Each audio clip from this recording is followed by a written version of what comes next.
sama kami.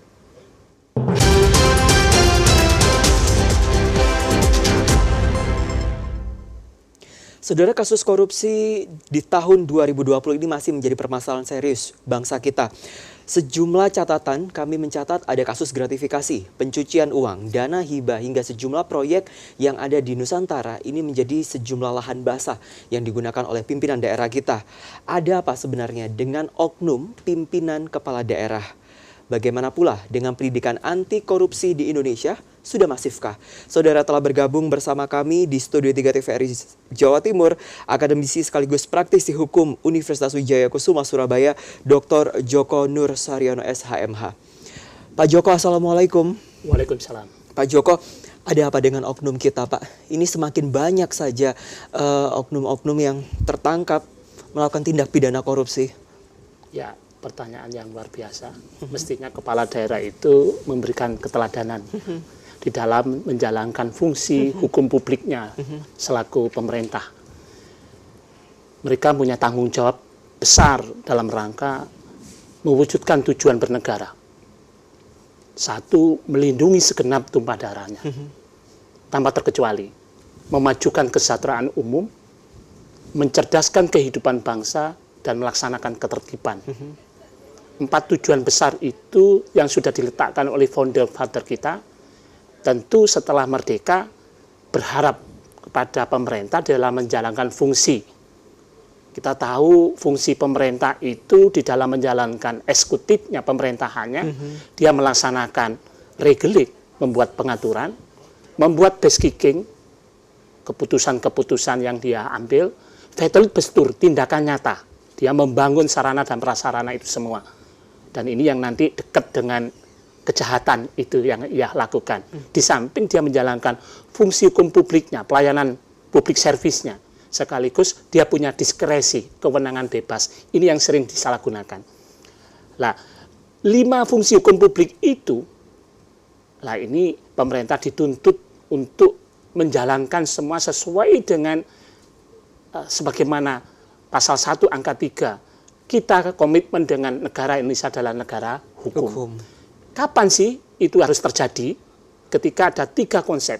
Dia melakukan perbuatan melanggar hukum ketika dia bertentangan dengan undang-undang.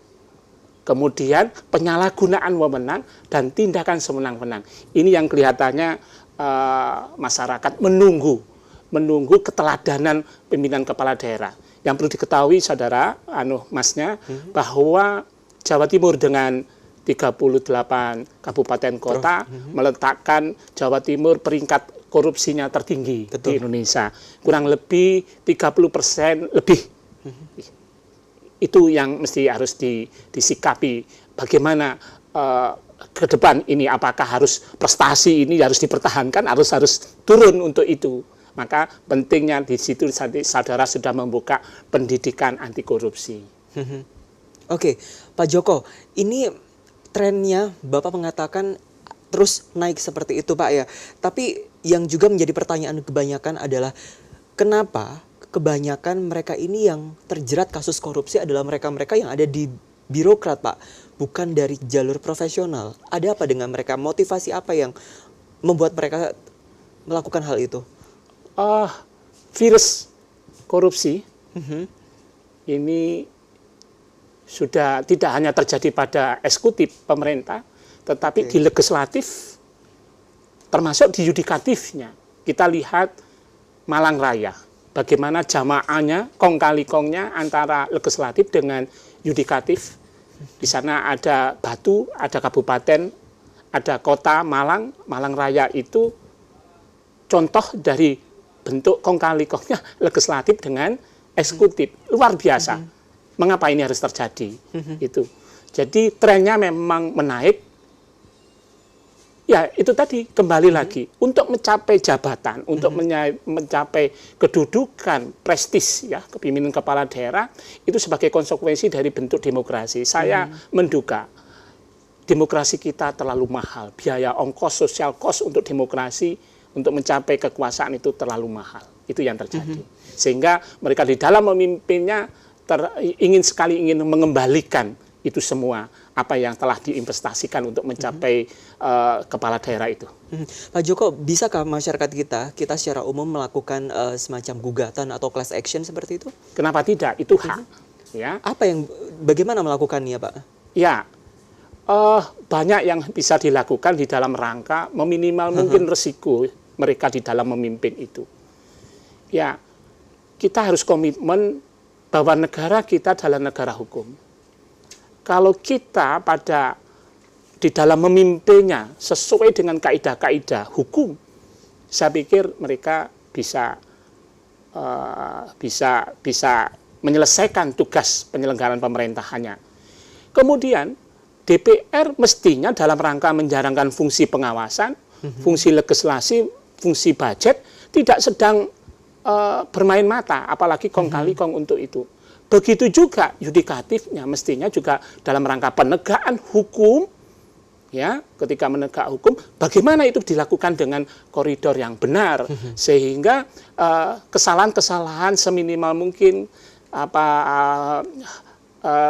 penyalahgunaan yang dia lakukan, sebagaimana saya sebutkan, bahwa tindakan melanggar hukum, sebagaimana bahwa dia di dalam menjalankan fungsi pemerintahannya itu bertentangan dengan undang-undang, kemungkinan penyalahgunaan wewenang, atau bahkan tindakan sakar BDW, tindakan yang sewenang-wenang. Dan ini jelas-jelas melanggar rambu-rambu hukum, sebagaimana komitmen bangsa kita, pasal 1, negara kita adalah negara hukum. Pak Joko, kami mengupdate dari sejumlah informasi, ada 40 PR yang harus dilakukan oleh kepolisian daerah Jawa Timur terkait kasus korupsi, Pak. Menurut Bapak, trennya itu kan ini naik, Pak. Tapi di bidang mana, Pak, yang naik dan mengapa? Ini ada problem terberat, ya, penegak hukum kita. Tentu diantaranya polisi. Dan polisi mesti tampil di depan sebagai penjaga, ya, penjaga tegaknya hukum di situ. Ada tuntutan yang luar biasa dari masyarakat. Bagaimana untuk mendapatkan polisi-polisi yang tangguh, polisi-polisi yang dalam hal ini ada dua sisi seperti mata uang. Menuntut penegak hukum kita mempunyai wawasan yang luar biasa di bidang hukum, mengingat modus. Nah, saya jadi ingat bahwa kejahatan itu ada premium, tua dalam usia, muda dalam berita. Ya, kejahatan itu tua dalam usia, muda dalam berita. Premium ini tak pikir relevan dan itu menuntut penegak hukum kita, polisinya, jaksanya, hakimnya, tanpa terkecuali lawyernya, pengacara. Karena 4 pilar penegak hukum itu ada 4, polisi, advokatnya, kemudian jaksanya, begitu juga hakimnya. Nah, ini menuntut satu seperti mata uang, Mas. Pengetahuan yang luar biasa mengingat, ya, peradaban, ya, seiring dengan dinamika masyarakat, orang cenderung untuk menghindar dengan kecerdasannya, dengan kepintarannya berusaha untuk memanipulasi itu semua. Sisi lain tuntutannya adalah penegak hukum yang berintegritas. Jadi sisi dua ini yang nggak bisa ditinggalkan, nggak bisa menjadi suatu tuntutan tuntutan wajib hukumnya. Jadi pengetahuan yang luas untuk mengantisipasi kejahatan seperti sebagaimana usia yang tua, ternyata mereka dengan licik bagaimana cara untuk menghindar dari itu semua, tapi juga menuntut supaya penegak hukum tidak ikut di dalam kong kali kong. Nah, itu menuntut integritas penegak hukumnya. Tentu ini menjadi permasalahan, ini dilema, Pak. Tapi ada statement juga yang mengatakan kalau hukum itu tajam ke bawah, tumpul ke atas. Tanggapannya, Pak? Ya, itu sudah lama itu terjadi. Siapa sih yang bisa mengendalikan itu semua? Ketika dia mempunyai kekuasaan ekonomi, berarti yang punya, yang kaya bisa mengendalikan hukum. Siapa yang mempunyai kekuasaan politik? Dua sisi ini mempengaruhi bekerjanya hukum.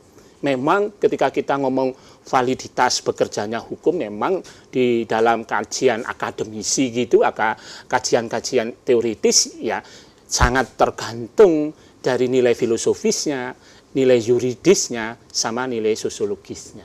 Kalau itu terpenuhi 3 nilai itu, insya Allah penegakan hukum itu akan berjalan sesuai dengan relnya. Ini menarik, Pak, ketika kita berbicara tentang penegakan hukum. Implementasinya bagaimana, Pak, sejauh ini di Jawa Timur sendiri? Itu tadi, wawasan pengetahuan menuntut yang lebih, Oke. integritas juga demikian yang lebih, sehingga mempertanyakan bagaimana wawasan pengetahuan aparat penegak hukum kita dengan 4 pilar tadi. Kemudian menuntut integritas kita, moral, etik dari mereka penegak hukum. Kita masih meragukan itu semua. Maka persoalannya sekarang sepertinya kita harus dimulai dari mana itu supaya bisa mengendalikan itu semua dalam rangka terwujudnya tujuan bernegara itu tanpa terkecuali di Provinsi Jawa Timur. Dari mana Pak pertanyaannya itu Pak? Ya. Kira-kira kalau semuanya ada pernyataan seperti itu, kira-kira dari mana kita bisa memulai ini semua?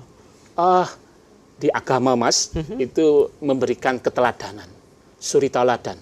Oke. Suri tauladan itu diberikan ketika pendidikan. Oleh karena itu, kalau di agama, maka kalau ingin selamat hidupnya, ya dengan agama. Dengan agama yang baik. Agama dengan ketakwaan, perintahnya dijalankan, larangannya dijauhi. Oke. Kemudian dengan ilmu, maka dia harus bisa menguasai. Jangan sampai pinter malingnya daripada penegak hukumnya. Baik. Nah, yang ketiga, maka perlu seni. Bisa beradaptasi kepada siapa saja. Jadi agama, kalau ngomong integritas, ilmu, dan seni. Supaya indah. Supaya balance seperti itu. Iya. Pak Joko, tanggapan Anda terkait politik dinasti, Pak? Oke. Ya, itu pilihan ya sebenarnya ya. Demokrasi, konsekuensi demokrasi, dia tidak mengharamkan itu. Ya, dia tidak mengharamkan siapa di hadapan setiap orang. Konstitusi sudah menjamin setiap orang di hadapan hukum dan pemerintahannya mempunyai kedudukan yang sama tanpa terkecuali. Artinya itu tidak sedang diharapkan. Tetapi secara bijak, secara etik kurang elok ya. Kurang elok ya.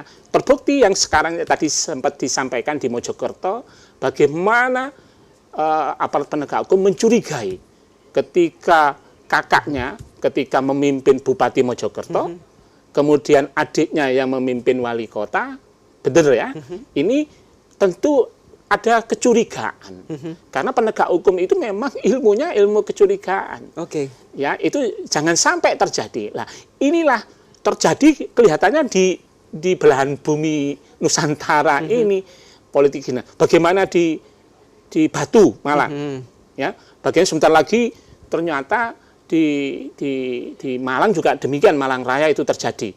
Tapi sekali lagi itu bukan sesuatu yang haram dan sah-sah saja dalam kacamata demokrasi, tetapi tidak elok, tidak bijaksana. Sehingga ketika ada hal-hal yang mencurigakan, wajar kalau gitu masyarakat keberatan sebenarnya dalam praktek dinasti itu. Baik, Pak Joko, singkat saja terkait milenial kita, bagaimana pendidikan anti korupsi sudah berjalan di Indonesia? Harapan kita memang di situ, ya, di generasi mudanya. Sebagaimana generasi muda itu sebagai agen perubahan, ya, saya berharap dengan generasi mudanya untuk selalu pegang etik, pegang moral, ilmunya terus ditingkatkan, ya. Kemudian Anda sudah dengan ilmu saudara berharap contoh-contoh yang memang kurang ditontonkan oleh penegak hukum kita dengan pemerintahan kita yang jauh dari harapan sampai untuk ditinggalkan. Saya berharap milenial untuk selalu meningkatkan pendidikannya, untuk selalu meningkatkan integritasnya berikut dengan wawasan pengetahuannya. Baik, terima kasih akademisi sekaligus praktisi hukum Universitas Wijaya Kusuma Dr. Joko Nur Saryono SHMH telah bergabung bersama kami dalam Dialog Aktual Jawa Timur hari ini. Dan saudara, sejumlah informasi dan berita lainnya masih kami hadirkan. Kami kembali usai jeda pariwara.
Bertoleransi tidak seharusnya sulit. Bhinneka membuat negeri ini serasa komplit. Karenanya, lihat kami, janganlah dari warna kulit.